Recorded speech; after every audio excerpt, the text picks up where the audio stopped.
Hello everyone, this is Cody from BasecampTrading.com. I just want to make a quick video here to go over Celsius.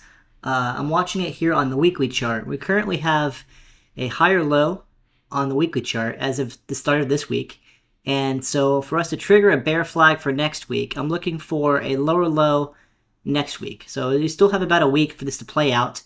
If we make a low below currently 34.50, which is this week's low, we would trigger a weekly bear flag. If we trigger the weekly bear flag, we also have bearish momentum down here. If we trigger that, I'm going to look for a retest down to about $21 roughly. $20.88 to be exact. So I'm watching for that, see if it plays out. There's a good amount of distance to the downside, so a good amount of profit potential if it does follow through to retest the lows down here.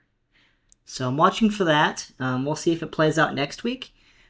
We still need to stay below the 23.6% retracement level here at $39.59. If we can stay below that and make another lower low on the weekly chart, I'm looking for more downside. But if you like this kind of content and you want to check out our trading room, we do offer a $7 trial for a month access. If you want to check that out, you can email support@basecamptrading.com. But thank you and have a nice day.